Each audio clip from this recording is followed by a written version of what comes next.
ಇವತ್ತು ಈ ದೇಶದ ಬೆನ್ನೆಲುಬು ರೈತ ಅನ್ನುವಂಥ ಉದ್ಘೋಷಣೆಯ ಮಾತುಗಳನ್ನು ಕೇಳ್ತೇವೆ. ಜಗತ್ತಿನ ಅತ್ಯಂತ ದೊಡ್ಡ ಪ್ರಜಾಪ್ರಭುತ್ವದ ರಾಷ್ಟ್ರವಾದ ಭಾರತದಲ್ಲಿ ಬಹಳ ಶಾಂತಿ ನೆಮ್ಮದಿಯಿಂದ ಇದ್ದಾರೆ ಅನ್ನುವಂಥದ್ದನ್ನು ಬಹಳಷ್ಟು ಜಗತ್ತು ಅವಲೋಕನ ಮಾಡ್ತಾ ಇದೆ. ಈ ರಾಷ್ಟ್ರ ಕಟ್ಟುವ ಹಿನ್ನೆಲೆಯಲ್ಲಿ ರೈತನ ಶ್ರಮ, ರೈತನ ಸೇವೆ, ರೈತನ ತ್ಯಾಗ ಎಲ್ಲವನ್ನು ನಾವು ಇತಿಹಾಸದಲ್ಲಿ ಅಥವಾ ಪುಸ್ತಕದಲ್ಲಿ, ಮಾಧ್ಯಮಗಳಲ್ಲಿ ಹಾಡಿ ಹೊಗಳ್ತೇವೆ.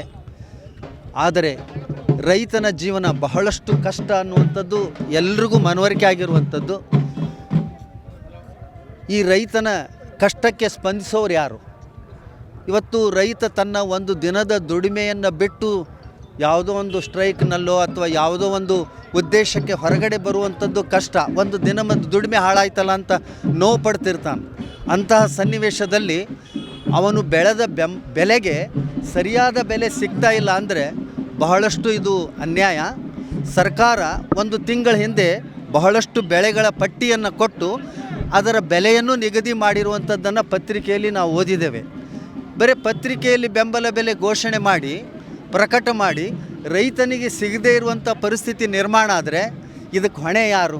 ಅದಕ್ಕೆ ಖಂಡಿತ ಯಾವುದೇ ಸರ್ಕಾರ ಇರಲಿ, ಕೇಂದ್ರದಲ್ಲಿ BJP ಸರ್ಕಾರ ಇದೆ, ಕರ್ನಾಟಕದಲ್ಲಿ ಕಾಂಗ್ರೆಸ್ ಸರ್ಕಾರ ಇದೆ, ಯಾವುದೇ ಸರ್ಕಾರ ಇದ್ದರೂ ರೈತನ ಕಷ್ಟಗಳಿಗೆ ಸ್ಪಂದಿಸಿದಾಗ ರೈತನ ಬದುಕು ಉದ್ಧಾರ ಆಗ್ತದೆ.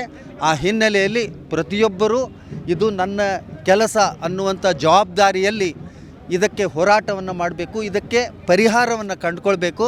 ಹಾಗಾದಾಗಲೇ ರೈತನ ಬದುಕು ಸಾರ್ಥಕವಾಗ್ತದೆ, ಅವನ ಬದುಕು ಉದ್ಧಾರ ಆಗ್ತದೆ, ನಮ್ಮ ರಾಷ್ಟ್ರ ಉದ್ಧಾರ ಆಗ್ತದೆ.